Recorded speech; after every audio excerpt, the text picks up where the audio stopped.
Hello everyone. A very good evening to the esteemed panelists and all of you who have joined today for this webinar. June 29th is Scleroderma Awareness Day. In fact, the whole June month we celebrated as Scleroderma Awareness Month across the globe. And we at Scleroderma India tried our best to be a part of this.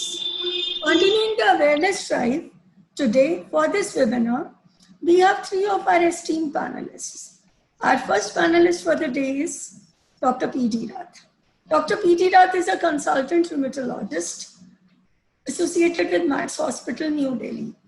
Sir has more than 15 years of experience in rheumatology field and has been successfully treating patients with all rheumatic conditions. Sir was awarded the Best Rheumatologist for Delhi NCR 2019. So our second panelist for the day is Dr. Manish Bhagat. Dr. Manish Bhagat is a therapist with Max Hospital, Delhi. He has over 20 years of experience with various hospitals where he has led physiotherapy departments. He and his team provided physiotherapy cover for the badminton pre-events for the Delhi Commonwealth Games 2010. Our third panelist for the day is Ms. Sripriya Menon, who is an alumnus from NIMHANS, Bangalore and PIS, Mumbai. Sripriya Menon is a trained mental health social worker. She works with individuals and families for mental health issues in the community. As a response to the COVID-19 pandemic, she has been a part of initiating an online psychosocial support team called OSCOM, which stands for Online Support Team for Every Need. So not taking much time now, I'll hand it over to Dr. Rath. So over to you, sir. Thank you, Neetu. Thank you once again, and I welcome everybody. The Scleroderma Awareness Month that we are celebrating, and we need to spread the awareness of this little-known disease. So basically, I think this we know all that this is a difficult time. I first of all pray that all of you stay safe with your families wherever you are, and maintain the proper social distancing, masks, and proper sanitization. That's a very, very important thing at this time. And this month we are basically talking about this Scleroderma Awareness Month. What I'll try to do is briefly try to give you an outlook about what this disease is. I'm sure all of you do understand, but some of you who still feel that or still think that I don't really understand what this is, I'll try to shed some light in some way which which can probably help you understand this. Neetu, can I share the PPT? Yes, sir. You can please go ahead and share it. Yeah. All right. So scleroderma, also known as systemic sclerosis, there are two different names. The name scleroderma basically came because initially they thought this was predominantly a skin disease, but as we know now that it spreads much beyond the skin. And that is why now it's called as systemic sclerosis. This is completely different from another disease called as multiple sclerosis. They sound very identical, but let me tell you, multiple sclerosis is a different disease. It's a disease of the nervous system. And systemic sclerosis is a completely different disease. It's an autoimmune disease. So what is this basically? It is an autoimmune disease. Now, first thing that one tries to understand is what is an autoimmune disease? That is the first question that many people have. So if you look at the normal immune system, it's like a pet which is guarding us outside pets. So when we talk of allergy or hypersensitivity disorders, as we call it, here what happens is that the immune system or pet, which is basically there to protect us, overreacts and attacks things that are harmful. On the other hand, you have immunodeficiency disorders. Here what happens is that our guardian, our pet dog, is no longer active. He's completely inactive, and that's why we are deficient and we are prone to attack from outside.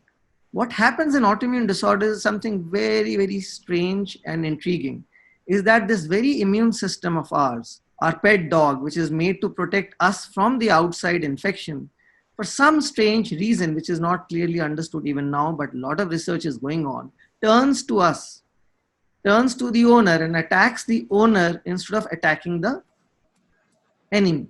So this is an immune system which has gone wrong, which is kind of attacking us. which is meant to protect us.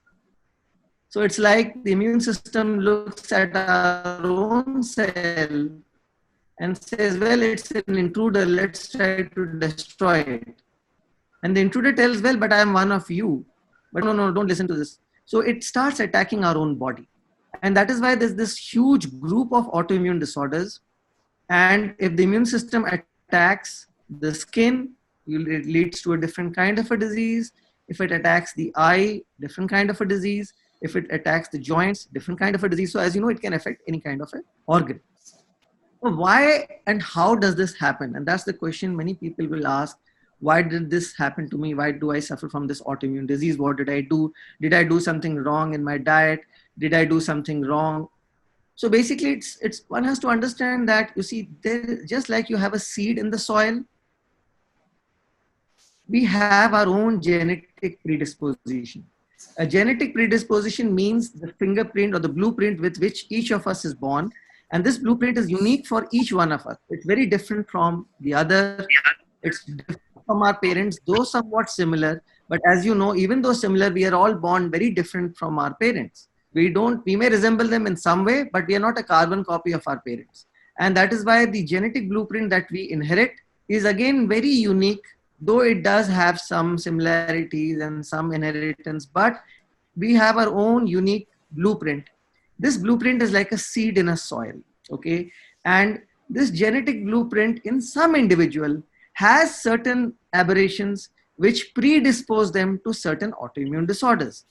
But just having this blueprint is not sufficient enough, just like having a seed in the ground is not sufficient enough. Once that seed is then irrigated by water, then it starts to grow into a seedling and then into a plant. Similarly, an individual has a genetic predisposition, which means he is susceptible to a particular autoimmune disease, but then there is an environmental trigger. Now, these environmental triggers are multifactorial, some of which we know, some of which we don't know. And recent studies have shown that stress clearly is a very, very important trigger for autoimmune disorders. And that's why with the increasing stress in today's life and decrease in infections, autoimmune disorders are on the rise. There are multiple other environmental factors. Smoking can be one of them, and many others which we do not know clearly. Some of them will play a small role, maybe like diet, for example, and then that's important. Now what happens is once the seed starts to grow, it can grow into a plant of different shape and different sizes. And that is why, even though the genetic predisposition will be there, and all the key patients would develop an autoimmune disease like scleroderma, but the manifestations may be very, very different in different individuals. So please don't compare yourself with the other person. Don't think that if that person is bad, I'm going to be worse, or if that person is good, I'm going to be better. No, each of us will have our own tree. Each of us will have the own disease, and the disease will be unique to us. The manifestations would be unique. So every individual will be very, very different. So often people tend to say, oh my God, this is a dangerous disease I read about on the internet, and this, that, and this, I found it very scary. Please don't get scared. It doesn't happen to everybody the same way. People will manifest different disease in different ways. And if you remain positive, I think that's the most important in which you can help yourself. The first and foremost thing is, what is the earliest sign of this disease called scleroderma, which we have understood is an autoimmune disease, and we have understood what is an autoimmune disease. We have also understood how it can happen and how it can be very different in different people. So how do you recognize scleroderma if somebody of your kith and kin, and now that you have or your relatives have, how can you spread the message to other people? Because remember, any disease today, the key is early diagnosis. That's the only thing that makes a difference. If you pick it up early, you can control it. It's like a fire. When the fire is there's a spark. If you douse the fire, you can extinguish the fire. But once the fire has spread to the whole house, it becomes a different game altogether. It becomes very, very difficult to control it. So we need to recognize it early. We need to spread the message in society so that other people get recognized early and they don't suffer. One of the earliest signs of scleroderma is puffiness of fingers. So classically, puffy fingers or swollen fingers, typically in the mornings, are one of the signs of scleroderma. And the second and most important cardinal sign, which I would say is a must or precedes the other manifestation of scleroderma by years and goes often unrecognized, is called as Raynaud's phenomena. The reason why it is called Raynaud's is it's named after a French physician called as Maurice Raynaud, who basically first detected this in one of his young girls. And then he looked at many other patients and he found a similar thing happening, and he called it Raynaud's phenomena. What is the phenomenon? In this, on exposure to cold, on or exposure to any kind of a vibrating or equipment like a hair dryer or a mixie or those kind of things, mainly exposure to cold and stress, the tip of the fingers typically turn pale white. And this is the cardinal sign. So classical paleness and blanching or whiteness of the tip of fingers will happen. And this is how it can be sometimes, and a very clear-cut demarcated margin between the white and the normal erythematous skin or the red skin. And this paleness or whiteness is the cardinal sign or the hallmark of what is called as Raynaud's. And it can, white is what distinguishes it from the other things. And this is the first sign in majority of the people. Again, as I said, every person is different. In some, it may have come before. That in majority of the people, this is the first symptom which people tend to ignore because they think this is normal. They wouldn't even notice that the hands turn pale white, or they would think, oh, it is normal in winter. But this is very, very typical. It can be associated with pain. It can be associated with numbness. And this is the time to pick it up, even before the skin or any other organ gets. Amongst people, that this is the first sign at which you must meet a doctor. If ignored, then you start getting these kind of digital pits. Now, why does this happen? This happens because in our blood vessels, we have these thermosensitive receptors. So these receptors on the blood vessels are sensitive to temperature and stress. And there are certain hormones or certain chemical substances which are secreted, and they can lead to spasm of the blood vessels in reaction to cold. And this reaction is normally present in people, but it has much more enhanced in this disease. And as a result of this spasm, the blood supply stops going to the fingers turn pale white. And after some time, once there is stagnation, there is deoxygenation or the oxygen goes out and it becomes blue. And then again, after some time, on rewarming, again, there is, the blood vessels dilate and the blood starts pouring in and it becomes red again. So this is a typical triple phasic response, white, blue, and red, but it may not happen in everybody. Only white is sufficient to diagnose this disease. So once this happens, and this goes on for quite some years, and this is the time when people miss the bus, they feel it is normal, and they keep missing until other things start happening. So what other things can happen in this disease? It's an autoimmune disease, and like any other autoimmune disease, it can affect any organ. So the lungs can be infected, the lungs can be affected, which are mainly affected in this disease. Liver, not very commonly. Kidney, again, very, very rarely. Heart can be affected, and certain other organs, mainly the stomach. Some people get early acidity. Once they eat their food, they have what we call as reflux. So they have difficulty in swallowing. Those things can happen early on in some people. In others, Raynaud's can happen. We all know that the skins can get tight. And one of the earliest things is when you're getting up in the morning and you pull your eyelid down. In normal people, it can come down. But if you start feeling there's a slight tightness, then you might feel that this could be one of the early signs. Puckering of mouth can happen sometimes. And some people can only present as slight hypopigmentation in the skin. But what is most important is, if you have cough, if you have shortness of breath, or if you get tired easily, then these are the early signs that the lungs may be getting involved, and we must quickly get it diagnosed because all of this can be treated today. How do we diagnose when we reach a specialist? Is we do something called a Rodnan skin scoring. Here we score the skin divided into different areas, and we score it. Why? Because once we start treatment, it has been seen that the skin and the internal organ involvement, they usually go hand in hand. Very, very rarely in some people, there may be dissociations, because as you know, in nature, nothing is 100%. But in generally what happens is when the skin tightening is progressing, there is more chance of internal organ involvement. And once the skin starts softening, the internal organ involvement is less likely. So when we do the skin score, it gives us a score as to how severe is the skin involvement. And with time, once we start a treatment, how do we know that we are improving or not? So when we keep measuring the skin score over a period of time, we can see whether the skin has started to soften with time or not. And in early disease, it's very important that if you have mild skin involvement, most likely the internal organ will be mild. You will often find that your rheumatologist or your physicians would do a lot of antibodies. Now, why this is important? This is very important because different antibodies can have different kind of manifestations. So as I showed you that different plants, so if you want to know whether this is going to happen or that is going to happen, some predictions can be done on the basis of these antibodies even before they happen, and hence we can prevent them.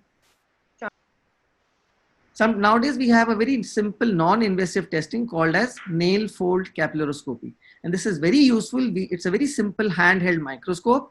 We put a oil on the nail bed, and through the microscope we can look into the nail bed, and this is very useful for very, very early diagnosis. So this is a patient with very, very early scleroderma, and you see the nail capillaries in the nail bed. They are like hairpin loops, like hairpin. And in early scleroderma, we get these dilated loops, which are far and few. This is the early stage. Once it progresses, these dilated or giant capillary loops become multiple. And once it is very advanced, there are capillary dropouts. So these capillaries, they drop out. They kind of just dissolve. So it's very important to pick up, because with this, we can pick it up in the early stage. We can stage. We can also follow the progress of the disease, and very useful for diagnosis also early on. CT scan of the chest, very important early on, because try to understand that an X-ray is a very crude method of looking into the lungs. An X-ray may be normal up till late. An X-ray will only show whether it's a bone X-ray or a knee X-ray or a hand X-ray or a chest X-ray. An X-ray shows changes only when it is very gross. But nowadays, with advancement of science, advancement of medicines, we want to pick it up at the minutest, earliest of stage, so that we can quickly treat it and finish it off. So a CT scan is the best to pick it up early, because when you look at the lungs, they are usually black. Any white patches or lace-like network happening, we can easily pick up a lung involvement in scleroderma, and it can be treated very early on. Similarly, your physician or your rheumatologist may ask for an ultrasound of the heart, which is known as echocardiography. By this, what we do is we look at the pressure. So normally this is our lungs, this is our heart. From heart, the blood, which is not having oxygen, is pumped into the lungs through the pulmonary artery, this blue color thing. In the lung, it gets oxygenated, oxygen comes, it becomes red and goes back to the heart, and from the heart it goes to the other parts of the body. Sometimes in scleroderma, what can happen is that this blue or the pulmonary artery, the pressure of this artery can go up, and as a result of which the oxygenation of the blood may not be happening properly. And the only sign of this may be just tiredness, early tiredness or early fatigue. And that is why we must pick it up early by doing echocardiography. We also have some blood tests by which we can pick up this disease early on. So having understood why it happens, how it happens, what is an autoimmune disease, and what all can happen, the question that comes to a person's mind when they suffer from an autoimmune disease is that, is there a cure? And that is the first thing that hits us. And I would say that we are looking at it in a wrong way. The correct question to ask today is that, is there a treatment? Because look at it, people with autoimmune diseases are told, oh, there is no cure, nothing. But look at diabetics. Is there a cure for diabetes? No. Is there a treatment for diabetes? Yes. Look at people who have blood pressure. Is there a cure for blood pressure? No. Is there a treatment for blood pressure? Yes. Look at patients who have hypothyroid. Is there a cure for hypothyroid? No. Is there a treatment for hypothyroid? Yes. Look at people who have asthma. Is there a cure for asthma? No. Is there a treatment for asthma? Yes. So I think the correct question to ask is there a treatment? With that treatment, can I get better? Can that treatment prevent me from worsening? Can that treatment help me lead a normal life, a near normal life? And the answer to all that is yes. There is a treatment. If the treatment is given early on, a person of scleroderma can lead a normal life. There are treatments to prevent lung involvements.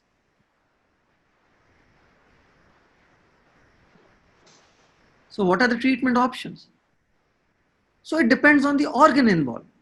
So if the skin is involved, we have certain kind of treatments. In early stages, the skin involvement can be stopped. If there is lung involvement, there are a number of treatments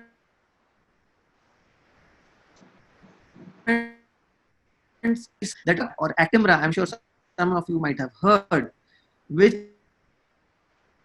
is being used today for COVID lungs. If a patient of COVID suffers from severe lung disease, they are given this injection called as Actemra. And this is the same injection which is being used and has now shown to be very useful for scleroderma lung. And research has shown that the way scleroderma lung gets damaged over years is the same way in which COVID can damage a lung in matter of days. And because the both of them are very, very similar, a same drug is being used for both. So this Actemra or this drug is being used now for COVID lung, and the same drug has shown very good response in scleroderma lungs. Plus, there are a lot of new drugs which are there to prevent the lungs from shrinking today. A lot of things. So for lung, again, we have different things. For finger involvement, which means your Raynaud's phenomena, fingers turning white or blue. Again, there are a lot of drugs which increase the blood flow in fingers, turn blue, and then they can turn black, and they can have gangrene, and then they get resorbed. All that happens without treatment. With treatment, that can be prevented early on. Stomach and intestines. So the stomach and intestine, the contractibility also diminishes in scleroderma patients, and that's why they have digestive problems.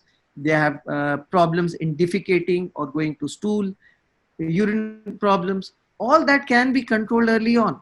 Kidney involvement is not very, very common in scleroderma. Very, very, very, very, very, very rare.